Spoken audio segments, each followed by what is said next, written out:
Bonjour à tous, donc moi c'est Lauriane Blanc, je suis écrivaine et beatmaker et je tenais à présenter, en tout cas à renouveler ma présentation de mes 7 ouvrages qui ont donc été publiés et édités chez Edilivre et les éditions du Net.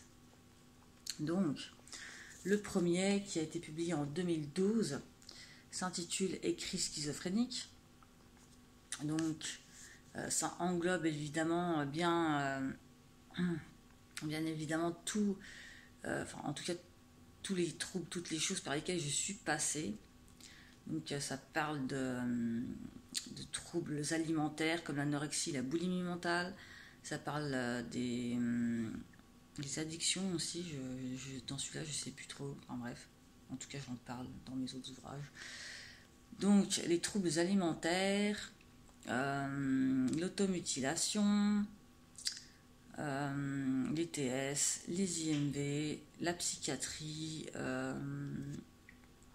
les HP, tout ça, voilà, l'isolement, la contention, les pratiques barbares. Je parle aussi de dépression, de troubles anxieux, de troubles bipolaires, borderline, état limite, schizophrénique bien évidemment, voilà. Donc c'est vrai, enfin voilà, il faut pas s'arrêter au titre, hein, c'est beaucoup plus large. Et donc il y a un recueil poétique qui prend la moitié du livre, un recueil poétique, des nouvelles, des citations et de la réflexion personnelle et atypique. Et voilà. Du coup, si vous trouvez un bouquin qui parle de schizophrénie antérieure à 2012, faites-le moi savoir. Voilà. Donc la suite logique, c'est pensée schizophrénique. Donc voilà. On ne voit pas. C'était un tableau que j'avais fait. Et du coup, parce que j'aime bien l'infographie, donc par la même occasion, j'estime pour ma part que quand on fait quelque chose, on doit le faire de A à Z. Parce que personnellement, moi, je supporterais pas qu'on touche à ma photo de couverture ou ce genre de choses, donc je fais tout toute seule, voilà, tout simplement. Donc, pensée schizophrénique, avant d'écrire, on pense qu'on va écrire tout simplement, donc voilà pourquoi. Mais c'est la même chose, il y a beaucoup d'hypothèses, ce genre de choses qui amènent à des réflexions assez profondes. C'est des petits bouquins, mais ce sont des concentrés, j'ai envie de dire ça comme ça, des concentrés de choses à faire vraiment, à développer en finalité, à développer vraiment, voilà. Donc il y a aussi des citations aussi dans celui-là et des petites nouvelles, des poèmes et tout ça, j'en ai mis un peu partout, enfin voilà. Donc voilà. Ensuite, le troisième ouvrage de la trilogie sur les troubles et tout ce genre de choses, c'est Esprit schizophrénique. Donc ça, c'est un dessin que j'avais fait aussi, qu'on ne voit pas très bien. Donc voilà, Esprit schizophrénique, parce que l'esprit communique à la pensée, qui communique au cerveau ce qu'on va écrire. Enfin bref, c'est un bordel hiérarchique. Enfin, à l'époque, je pensais comme ça. Donc, du coup, j'ai fait ça comme ça, mais voilà. Ensuite, j'ai voulu me détendre un petit peu, donc j'ai fait cette petite nouvelle. Donc, c'est une question d'une vingtaine de pages. Donc, c'est la révolution des pantins. Donc, c'est un peu dénonciateur sur. Ça mêle un peu l'époque des humanistes avec notre ère actuelle. Donc, c'est une interaction entre les deux époques. C'est assez. Une nouvelle théâtrale absurde et assez comique d'ailleurs, que j'ai bien aimé faire parce que ça change les idées, ça fait rire et c'est assez délirant. Voilà. Ensuite, dans la partie 4, donc je parle des manipulateurs pervers narcissiques. Donc pourquoi sur la photo de couverture j'ai mis des menottes avec une insuline? Tout simplement pour parler de la toxicité de ce genre de personnes et aussi la toxicité des produits, des substances, des drogues, tout simplement, qui sont toxiques également, puisque je ne parle pas sans connaissance de cause. Et ce bouquin, je l'ai écrit quand j'étais avec une personne perverse, narcissique, polytoxicomane. J'ai vécu 2 ans d'enfer. Donc la reconstruction est longue, enfin tout est très long à rebâtir et tout ce genre de choses, à se retrouver, puisqu'on fait aussi des dépersonnalisations comme ça. Et pour se retrouver, c'est un peu la galère, mais c'est faisable, hein.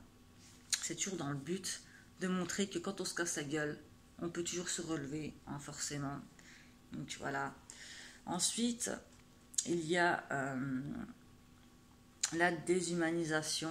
Donc voilà.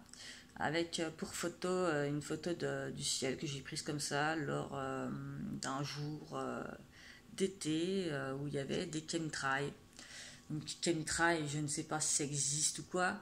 En tout cas, le ciel était très bien quadrillé et c'était vraiment voilà, pas top. Voilà. Donc ça vise à la déshumanisation, forcément. Il y a ce côté toujours dénonciateur, hein, de la société qui veut abrutir les gens. Et toutes les horreurs, les ignominies, comme les viols, l'inceste, tout ce genre de choses desquelles j'ai pu être touchée également. Les violences sexuelles, ce genre de choses qui sont extrêmement... voilà, ce sont des traumas lesquels il faut parler. Il ne faut pas garder tout ça, il ne faut pas vivre à travers ça. Ça peut nuire ça peut nuire à la vie de la personne, hein, tout simplement. Donc c'est pourquoi j'ai décidé de parler de tout ce qui peut être tabou en fait dans ce monde, hein, parce que c'est extrêmement important de soulever les tabous pour apporter des réponses aux personnes qui se posent des questions, qui ont le droit, qui sont légitimes de se poser des questions sur des problèmes tabous, tout simplement. Voilà, donc ça c'est le dernier, le 7e. Donc c'est Mirrors Therapy. Mirrors Therapy.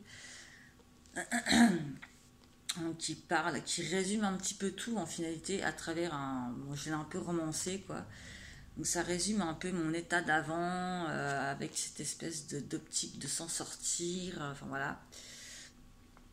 Je vous lis vite fait le résumé, hein. Alors, dans cette fiction imaginaire, John est un jeune homme introverti, timide et hypersensible, totalement en décalage avec ce monde et cette réalité. Il se sent depuis tout petit incompris, exclu et rejeté par la société ainsi que par son entourage proche. John, auparavant psychiatrisé mais toujours médicamenté et diagnostiqué tout et n'importe quoi, va vivre des conflits intérieurs qui vont l'amener à comprendre beaucoup de choses sur lui, mais aussi sur le fonctionnement des personnes toxiques qui l'entourent. Derrière chaque miroir déformant, il finira par comprendre et accepter les reflets de sa propre vie. Voilà. Donc, voilà, c'est à peu près tout. Donc ça parle un peu du gaslighting, ça parle aussi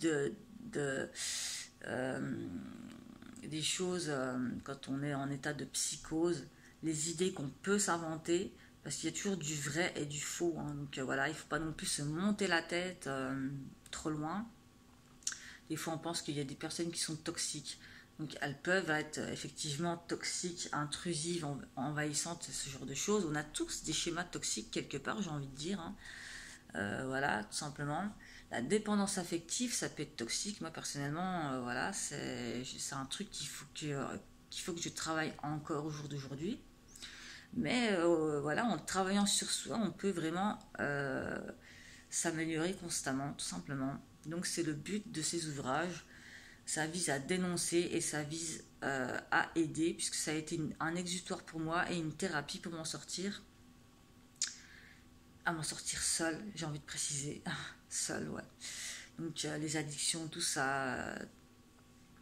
Voilà. Et pour clôturer la chose, j'ai envie de dire que voilà, vous pouvez les commander et n'hésitez pas sur les sites de la FNAC, Amazon, Edilivre et les éditions du net. Et voilà, fin mot de l'histoire.